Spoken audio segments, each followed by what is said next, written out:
The Château of Saumur, one of the most beautiful in the Loire, was just one of 17 owned by the Duc de Berry at the beginning of the 15th century. The Duke's enormous wealth enabled him to commission paintings of all his castles, and the painting of Saumur still survives, as Sister Wendy explains.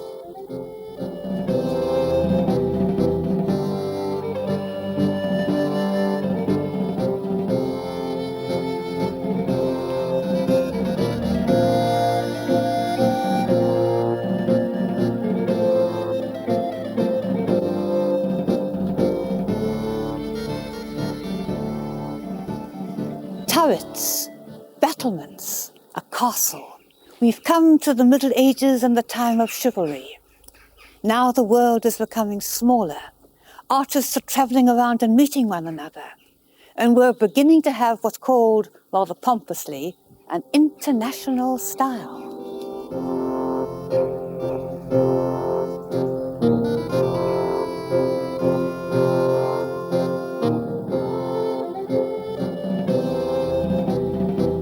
The very rich hours of the Duke of Berry, a suitably luxurious title for the sunniest Middle Ages ever painted.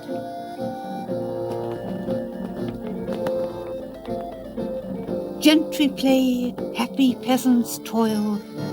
It's the rich man's view, and that's what the Duke of Berry was. After 1,000 years, non-religious themes in art have reappeared, and the Limbourg brothers paint the Duke's property, castles, land and peasants to liven up his prayer book.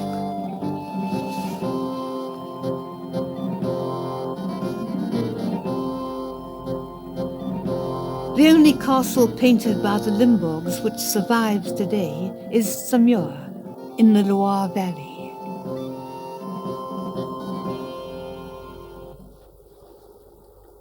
What do we see when we look at this enchanting picture? Well, what the Duke of Berry saw was a page from the most splendid manuscript ever owned by a royal prince. And one can imagine him in a bored hour in church looking at these magnificent pictures. This is the month of August from the calendar at the beginning of the book. And it's a miraculous picture because it gives the Duke just what he wants.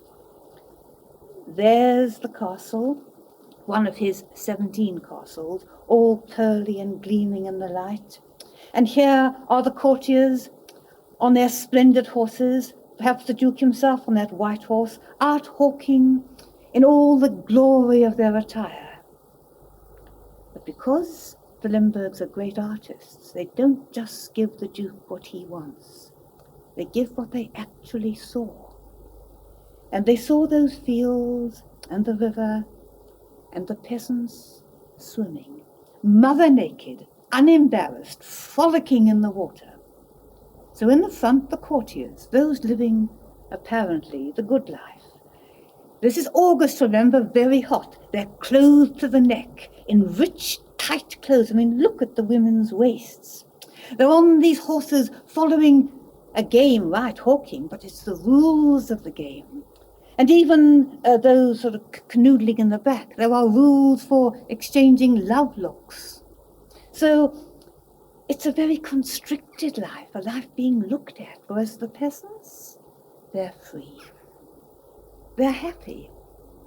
Which is better off, the Limburgs might have been asking.